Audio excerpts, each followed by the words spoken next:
Bueno, llegamos al final de este encuentro, de estos encuentros que no fueron, por suerte, ¿no? Que no fueron encuentros fofos, tranquilos, sino que fueron intensos, que fueron con mucha energía, que fueron con muchos intercambios, con muchas discusiones. Sin duda que fueron con muchos aprendizajes, ¿no? Que fueron con muchos aprendizajes.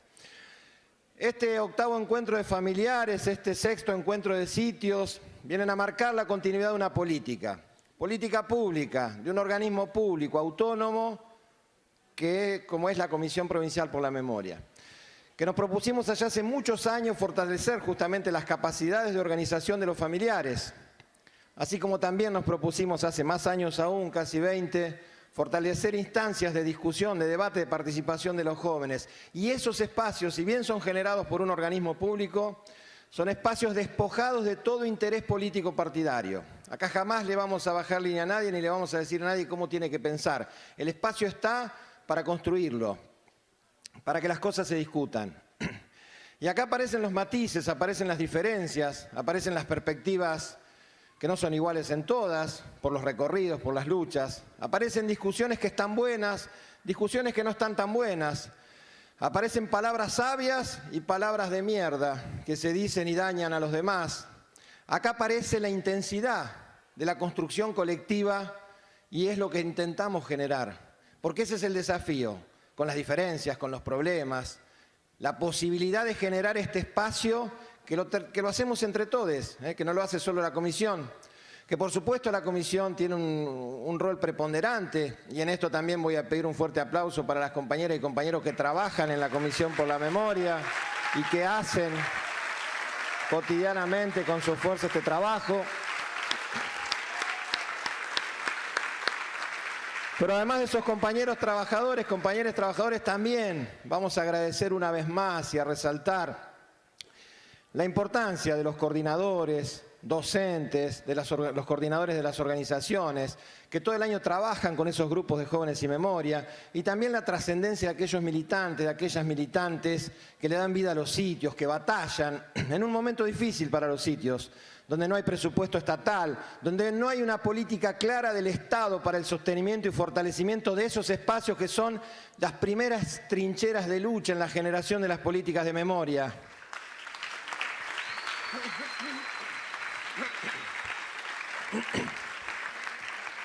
Tenemos por suerte un activo militante muy importante que le deja la vida, el cuerpo a esos espacios, a esos sitios de memoria. Por eso le reclamamos al Estado Nacional, le reclamamos al Estado Provincial que se tienen que fortalecer las políticas de memoria, las políticas de sitios, que hay que poner recursos, hay que poner dinero para que esos espacios puedan desarrollar proyectos que efectivamente impacten en nuestra comunidad. Basta de discurso vacío, de decisiones políticas claras. Tenemos que poner presupuesto para que los sitios funcionen. No puede ser que los trabajadores de los sitios tengan que poner plata de su bolsillo para que las cosas caminen. O que reciban una insignificancia de 5.000 pesos por mes para todas las actividades que tienen que desarrollar. Pero también queremos decir, y es muy importante, venimos batallando hace tiempo en la lucha contra la tortura y las violencias estatales en la Argentina. Y en eso el aporte de los colectivos de familiares. Ustedes saben que venimos desarrollando una experiencia con las organizaciones de familiares en la provincia de Buenos Aires, que son los puntos de denuncia tortura, una experiencia de organización que le ha permitido a la Comisión llegar a más de 25.000 presentaciones judiciales el año pasado, más de 40.000 entrevistas realizadas escuchando las violaciones de derechos humanos, que todavía prodiga un Estado que no cambia en eso, que no cambia. Cambian los gobiernos, cambian las gestiones, pero la policía sigue torturando de manera sistemática, pero se sigue torturando de manera sistemática en los lugares de detención. Y no hay políticas efectivas para la lucha contra la tortura en Argentina, y lo que hay no alcanza. Y estamos hoy, y esto lo queremos decir, tal vez parezca una cosa muy específica, hace muchos años venimos trabajando para poder plantear qué es la tortura. La tortura no es solo el golpe que marca, la tortura es también el aislamiento, el padecimiento de hambre, las enfermedades que llevan a la muerte, los traslados constantes, un montón de categorías que hemos construido en el relato, en el padecimiento de las personas detenidas. Y sin embargo Hoy el Comité Nacional de Prevención de la Tortura, que es la máxima autoridad que trabaja la cuestión de la tortura en Argentina, ha implementado una resolución donde establece que tortura será solamente considerada las agresiones físicas, la sobremedicación y las agresiones sexuales. Hay un montón de torturas que provocan padecimiento, no solo en las personas detenidas, también en los familiares, que tenemos que visibilizar. No puede ser que esa resolución sea regresiva y estemos caminando para atrás en la Argentina en la lucha contra la tortura. Hace 15 años venimos ampliando las categorizaciones de la tortura. Y esas son todas decisiones políticas que se van tomando, ¿no? Y que los gobiernos también toman. Por eso cuando nos hablan de que va a haber una ley de violencia institucional, es una pantalla, es una ley. Y lo voy a decir porque a veces no decimos las cosas porque es políticamente incorrecto. Bueno, la ley contra la violencia institucional que se está discutiendo en el Congreso no va a servir mucho, casi nada, les diría, para luchar contra la violencia institucional. Sabemos que las leyes no resuelven nada, ¿no? Sabemos que las leyes en general resuelven poco, pero una ley que superpone funciones con otros organismos de control, una ley que le deja la recepción y el control de las denuncias a la propia Secretaría de Derechos Humanos de la Nación, que es el órgano del Poder Ejecutivo, que depende del Ministerio de Justicia, del que también depende el Servicio Penitenciario. ¿Qué autonomía va a tener para que esas denuncias trasciendan, se conozcan? O ese proyecto de ley de sitio, de ley nacional de sitios también una ley que atrasa, una ley que no va a resolver los problemas de los sitios. Son leyes que en general se discuten a puertas cerradas, sin hablar con los trabajadores, sin hablar con los militantes, sin generar espacios participativos. Por eso, y frente a eso, estamos acá, para construir, para alzar nuestra voz, para fortalecerla, para potenciarla, para seguir construyendo más derechos humanos, para seguir construyendo más igualdad, para seguir juntándonos y desde las diferencias poder realmente pensar entre todos una sociedad diferente. Porque no hay posibilidad de cambiar este país si efectivamente no terminamos con la desigualdad, si no terminamos con la pobreza, si no dejamos de pensar que la solución es pagarle al Fondo Monetario Internacional esa deuda tramposa, ilegal, y entonces se van los millones para el Fondo Monetario Internacional, esos millones que se llevaron los ricos y los vivos de siempre, y las políticas sociales siguen careciendo de esos fondos que necesitan, ¿no? Para igualar, para equiparar.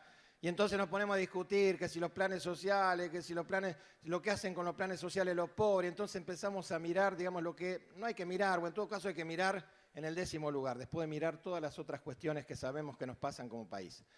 Bueno, gracias, realmente ha venido mucha gente, 17 provincias de la Argentina, son los grupos de familiares que han llegado, de 5 provincias distintas, los grupos de jóvenes sin memoria. Han viajado mucho, algunos 24 horas, 26 horas, para estar juntos, para discutir, para compartir. Gracias de verdad por todo lo que pusieron y porque sigamos año a año pudiendo hacer este encuentro. Buen regreso y esperamos encontrarnos de nuevo el año que viene.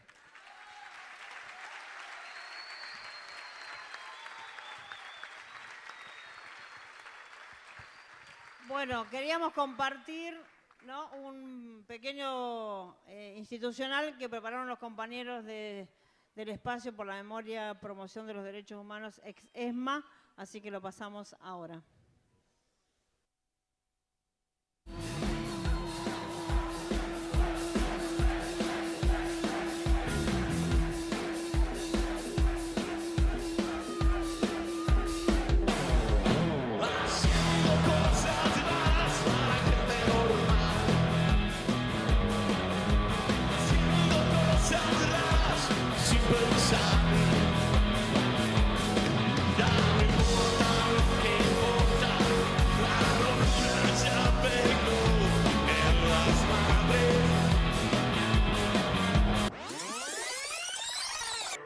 Fuimos en una, empezamos a la 1 y con la nota rápido nos dieron las 3.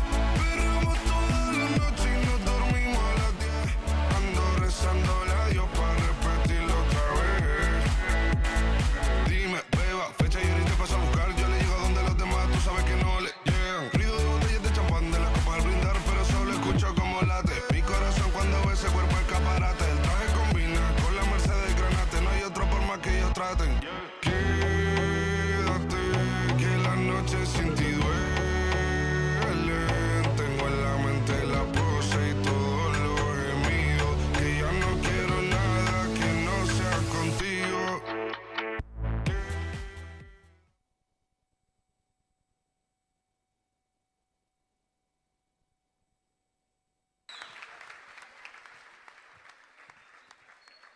Bueno, la carpa se desarma hoy, pero seguimos una tanda más de Jóvenes y Memoria, todavía de Provincia de Buenos Aires.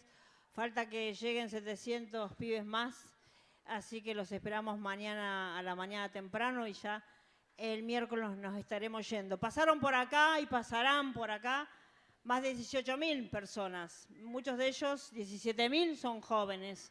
Jóvenes de distintos lugares del país que nos hacen pensar que el presente puede ser una fuente también inagotable para seguir pensando el futuro. Y pensar el futuro construyendo una convicción que en estos 3 días y en estos casi un mes que estamos acá se afianza cada vez más. La certeza absoluta de que este mundo hay que cambiarlo, que esto ya no puede, el mundo que tenemos, seguir el rumbo que está siguiendo, ¿no? Orientado por las políticas de ese capitalismo salvaje y ese neoliberalismo que está atravesándonos hace más de 30 años y de los que no podemos salir, sino que se profundiza año a año, ¿no? Y más allá de los intentos, los distintos gobiernos, de ir torciendo el rumbo a políticas más inclusivas y mayor igualdad. Sin embargo, la desigualdad campea, como decía Dora, América Latina es el continente más desigual del mundo. Y en ese mundo es el que habitamos nosotros, con esas profundas desigualdades. Todas las violencias, ¿no?, que se expresaron acá, todos los dolores, no solo la que contaron los familiares en sus historias desgarradoras, ¿no?, que hablan de un presente, que es un presente oscuro, es un presente marcado también por esa profunda violencia que genera la desigualdad. Porque el horror no está solo atrás, el horror no está solo en el pasado. Y la única forma de exorcizar el presente y de cambiarlo es recordarlo y reponerlo. Esa es una idea que ha surgido, ¿no?, como una especie de fórmula mágica. Hay que recordar para no repetir. Y las políticas de la memoria muchas veces se concentraron, ¿no?, y sembraron sus expectativas en que había que conocer lo que había pasado en la dictadura, porque eso iba a garantizar que nuestra democracia pudiera, ¿no?, garantizar derechos, ser mejor. Y eso no ocurrió. No ocurrió. Vamos a cumplir 40 años de democracia y no podemos decir que es lo mismo, que vivimos en dictadura, pero sí podemos decir que las expectativas en la democracia que teníamos en aquellos años 80 se cumplieron en muy poca medida. Sí es verdad, hace 40 años que podemos elegir libremente a nuestros gobernantes, pero también hace 40 años que intentamos, las grandes mayorías, imponer una agenda a los gobiernos que respeten plenamente nuestros derechos. Fue este encuentro, estos múltiples encuentros, de alguna manera un muestrario de todo lo que sigue pendiente en nuestra democracia. Pero también fue un enorme muestrario, una enorme reserva de esa esperanza, de esa capacidad que tenemos aún en los dolores más profundos de encontrar, ¿no?, la solidaridad, el abrazo, ¿no?, la mano que calma, el abrazo que cobija, esa escucha que todavía hay que aprender a hacer, ¿no? Tenemos que aprender a escuchar, tenemos que aprender a escucharnos también a nosotros mismos, tenemos que aprender y animarnos a hablar. Bueno, de ese ejercicio nos hemos dedicado a hacer ese ejercicio en estos encuentros, porque no solo es decir lo que tenemos para decir, no solo es decir lo que nos pasa, sino tener esa capacidad de albergar también ese otro que me está contando lo que le pasa y ver que entre lo que le pasa al otro y me pasa a mí hay algo ahí que se produce en ese encuentro, que no es dolor más dolor, padecimiento más padecimiento, injusticia más injusticia, desigualdad más desigualdad, sino ese primer paso que tenemos que dar para poder cambiar el mundo. Es la solidaridad, es la entrega al otro, es la entrega a la posibilidad de pensar un mundo distinto, es entender el dolor del otro, porque no es necesario que nos atraviese el dolor para aprender. Es necesario que nos atraviese el dolor aprendiendo a escuchar, aprendiendo a mirar, aprendiendo a ser solidario con ese otro. Y de eso se trata la pedagogía de la memoria. Es esa pedagogía que va al encuentro del otro, que va al encuentro de aquel que apenas puedo entender, pero que puedo entender en la medida que pueda escuchar, abrir mi corazón y también mi mente a escuchar al otro, a entender qué traman esas palabras, qué me está diciendo, qué le está pasando. Es la única manera de transformar la realidad, es aprendiendo a mirarla de una manera diferente. Eso es lo que hacen los pibes de Jóvenes y Memoria. No basta con ver, no basta con tener los ojos abiertos para mirar. Hay que aprender a mirar, porque hay mucho todavía que ha quedado invisible. Y acá hemos visibilizado, hemos aprendido, ¿no?, a cómo encontrar, ¿no?, aquel que estaba oculto, aquel que nadie quería ver. Hay una realidad que es difícil de ver. Mucha de esa realidad difícil de ver, que la sociedad no ve y no quiere ver, atravesó este encuentro de los encuentros. No solo lo que pasó en la dictadura militar, sino lo que sigue pasando. Es un dolor que ensordece, es un dolor que muchas veces nos ensordece y no nos da posibilidad de escuchar. Es un dolor que a veces no logramos entender cómo pueden seguir pasando estas cosas en nuestro país, con la historia que tiene en defensa de los derechos humanos, pero pasa. Y la primera cuestión que hay que asumir es que esto pasa. Todas las cosas que se contaron acá, que contaron los pibes de San Juan, que contaron los pibes de Ciudad, que contaron los pibes de Santiago del Estero, que contaron los pibes de Rosario, que contaron los pibes de cada uno de los lugares de la provincia de Buenos Aires, pasan. Y no hay que mirar para el otro lado. No hay que mirar para el otro lado pensando que si hablamos de estas cosas le hacemos el juego a la derecha. No, le hacemos el juego a la derecha cuando pensamos y hacemos lo que hace la derecha para no hacerle el juego a la derecha. Y eso es importante saberlo. Y pensamos que la política tiene sentido. Acá hemos hecho política, en este encuentro hemos hecho política, porque juntarse es hacer política. Porque esta carpa es la carpa que da cuenta de cómo se construye esa democracia que necesitamos. La democracia que se construye de abajo hacia arriba, no de arriba hacia abajo, sino de abajo hacia arriba. Pero para eso tiene que haber trama social, tiene que haber encuentro, tiene que haber abrazo, tiene que haber escucha. Tenemos que hacernos cargo también de esa democracia que queremos construir. No solo es demandar, porque tenemos que demandar, tenemos que exigir, tenemos que peticionar, tenemos que salir a la calle, pero también tenemos que pensar cuál es la sociedad que queremos y cómo la podemos transformar hoy. Acá algo de eso pasó. En estas discusiones que hablaba Roberto hoy, estas discusiones difíciles, a veces casi imposibles que parecen, hubo transformaciones, hubo capacidad de decir que tal vez no nos habíamos equivocado. Y eso es muy importante, reconocer que en cada uno anida también la posibilidad del error.